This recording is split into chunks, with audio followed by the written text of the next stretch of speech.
Bapak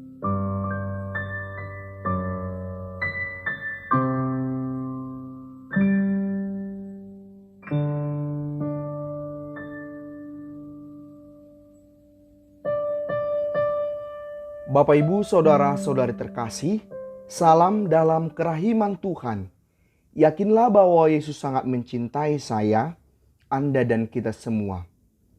Saya masih mengajak kita untuk membahas secara lebih mendalam hal terkait dengan perkataan kontroversial dari Daniel Mananta, yaitu bahwa ia mengutip Yesaya bab 44 ayat 13-20 untuk membenarkan pandangannya dan juga pandangan Ustadz Abdul Somad bahwa di dalam salib maupun patung ada jin kafir atau juga disebut unclean spirit. Nah, kali ini saya mengajak kita untuk lebih positif melihat fenomena ini. Dalam video ini saya mengucapkan terima kasih dalam arti tertentu kepada Daniel Mananta. Karena dalam arti tertentu momen ini menjadi pelajaran berharga bagi banyak umat. Dan salah satu pelajaran berharga itu adalah mengajak kita untuk berharap di tengah penderitaan lewat ayat yang dikutip oleh Daniel Mananta.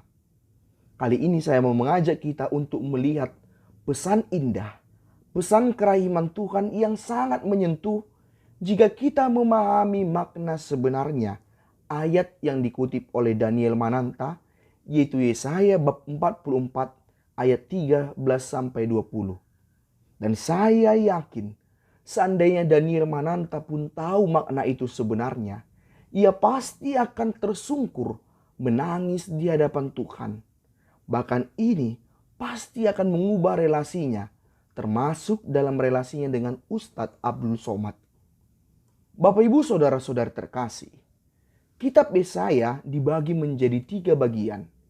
Yesaya 44 ayat 13-20 yang dikutip oleh Daniel Mananta adalah bagian kedua dari kitab Yesaya yang sering disebut sebagai Deutero Yesaya. Deutero Yesaya berisi suatu pengharapan yang diserukan oleh nabi anonim bagi bangsa Israel yang tengah mendapat hukuman dari Allah, yaitu bahwa mereka dibuang ke Babilonia. Mereka dibuang karena mereka, sebagaimana dikisahkan dalam bagian pertama Yesaya, telah berdosa, yaitu menindas orang miskin dan menutupi kebusukan mereka dengan ibadat-ibadat lahiriah.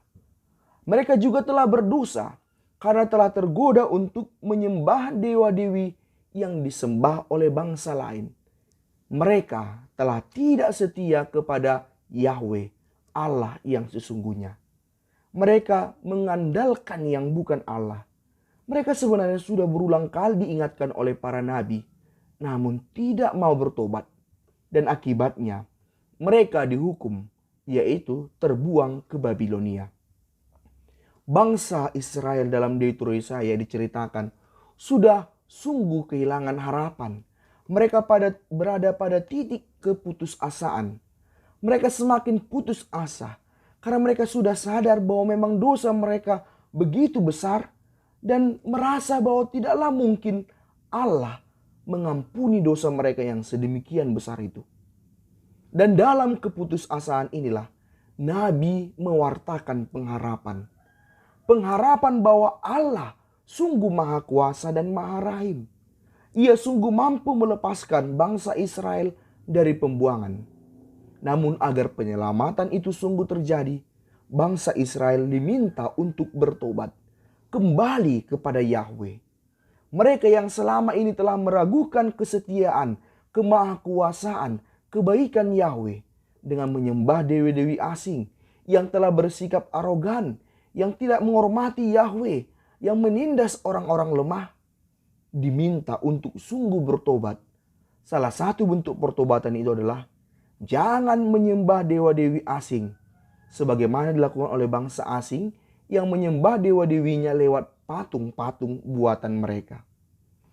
Pengharapan itu diwartakan dalam momen keputusasaan. Dan pengharapan itu bukan suatu janji kosong.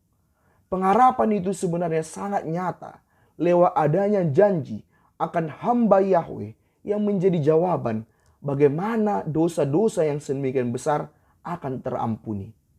Itulah karena adanya hamba Yahweh yang rela menderita walau ia tidak bersalah demi keselamatan bangsa Israel.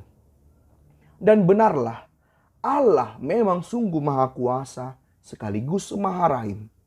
Pada akhirnya Allah dalam kerahimannya mengampuni umatnya. Dan ia dalam kuasanya yang maha rahim itu mengembalikan umat Israel dari tanah pembuangan.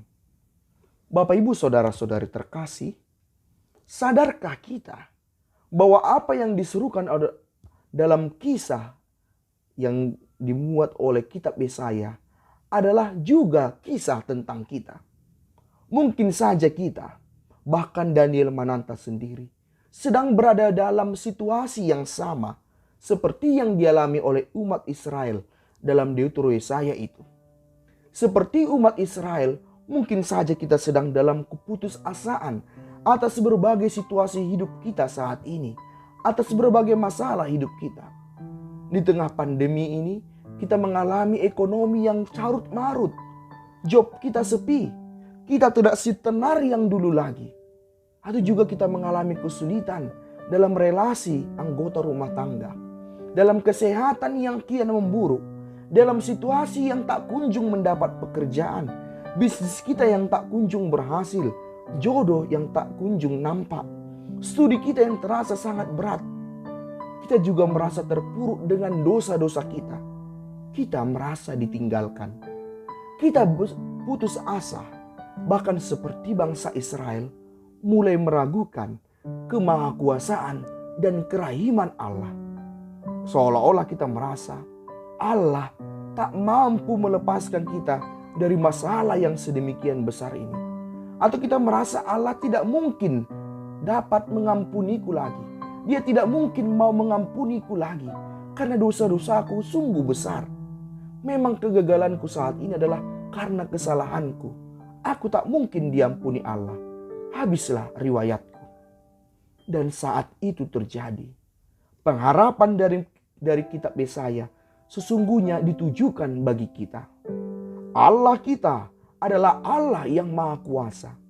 Ia adalah Yahweh yang sejak awal penciptaan menunjukkan bahwa ia sungguh maha kuasa dan bahwa ia maha berbelas kasih.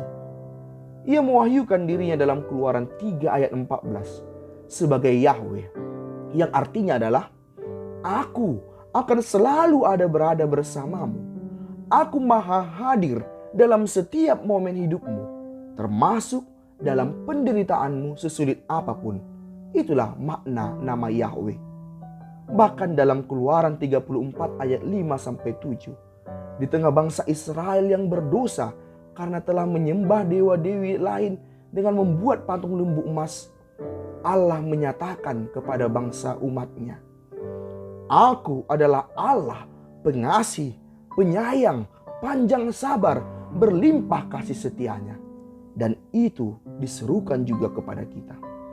Allah di tengah keputusasaan kita sedang berkata juga kepada kita, termasuk juga kepada Daniel, Allah yang maha kasih mencintaimu. Ia mengatakan, Aku mampu melepaskanmu dari penderitaanmu seberat apapun. Aku kini sedang mengulurkan tanganku kepadamu. Sekarang kuncinya adalah ulurkan tanganmu. Percayakan dirimu kepadaku. Percayakan dirimu dalam pertobatanmu. Jangan lagi engkau mengandalkan apapun di luar aku, sebagaimana yang telah engkau lakukan selama ini. Dan alhasil engkau lihat sendiri, engkau hancur karena mengandalkan yang bukan aku. Engkau telah jatuh menyembah dewa-dewi asing, mengandalkan hal lain di luar aku, menyembah berhala-berhalamu. Hitung-hitungan manusiawimu belaka. Engkau menggantungkan dirimu pada kekuatan fisik, kekuatan pikiranmu, kekuatan relasimu. Bahkan tak jarang engkau kerap lari pada dunia-dunia majis, perdukunan. Itulah berhalamu zaman sekarang. Berhala bukan lagi sekedar dewa-dewi yang disembah lewat patung-patung. Berhalamu adalah engkau menggantungkan dirimu pada impianmu belaka. Bahkan akhirnya engkau mencari cara-cara yang licik. Engkau menggantungkan diri pada seseorang yang terkenal di negeri ini untuk mencari pamor. Dan berpikir itu akan menyelamatkanmu. Tidak. Engkau telah melakukan berhala dengan menggantungkan diri justru pada ciptaan, justru pada manusia dan bukan pada Sang Pencipta. Dan engkau tega melukai hatiku dengan memperalat sabdaku. Itulah berhala sesungguhnya. Itulah unclean spirit sesungguhnya. Tetapi sebagaimana diserukan oleh kitab Yesaya, aku adalah Tuhan yang maha kuasa, yang maha rahim, yang mengampunimu seberdosa apapun dirimu, asalkan engkau bertobat. Bahkan walau engkau telah begitu memperalat sabdaku demi kepentingan pribadimu. Kembalilah kepadaku. Yakinlah aku dalam kerahimanku akan mengangkatmu dari keterpurukanmu. Aku sanggup untuk itu karena aku maha kuasa dan maha rahim. Itu telah kunyatakan dengan pembebasan bangsa Israel dari Mesir, dari Babilonia, di tengah keputusasaan mereka. Dan akhirnya aku membebaskan umatku dari jerat dosa, yaitu maut, kematian, lewat sengsara, wafat, dan kebangkitanku. Karya besar itu telah kulakukan dan itu abadi selamanya. Kini, masihkah engkau meragukan kemahakuasaan, kemaharahimanku? Masalah pekerjaan, rumah tangga, ekonomi, kesehatan, semuanya itu sangatlah kecil dibandingkan karya keselamatan yang telah kunyatakan. Dan itu semua kunyatakan karena aku mencintai engkau. Engkau berharga di mataku.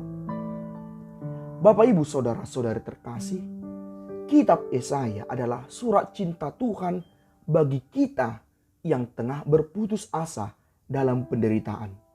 Dia mau menyatakan cintanya yang sedemikian berkuasa bagi kita yang berputus asa, entah seterpuruk apapun kita saat ini. Bahkan ia dalam kerahimannya mampu membebaskan kita dari belenggu dosa-dosa kita. Termasuk Daniel yang telah melukai hatinya pun akan diampuni dalam kerahimannya jika ia bertobat. Karena itu kita diminta untuk bertobat, mengulurkan tangan kita kepada Tuhan yang datang untuk menolong kita yang diserukan oleh Nabi Yesaya. Seberdosa apapun kita, seterpuruk apapun kita, Allah kita jauh lebih berkuasa dan maha rahim bagi kita. Karena ia sebagaimana yang dinyatakannya, ia adalah berbelas kasih. Hakikatnya adalah belas kasih. Ia adalah Allah yang penuh kerahiman. Inilah cinta Tuhan bagi kita. Inilah kerahiman Tuhan bagi kita.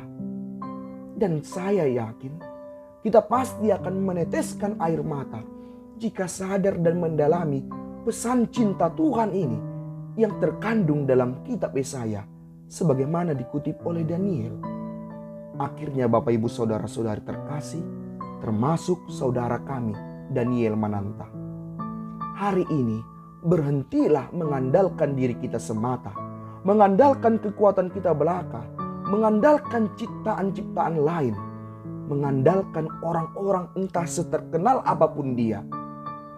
Dia bukan jawaban atas masalah kita. Hari ini kembalilah kepada Yahweh yang maha kuasa dan maha rahim.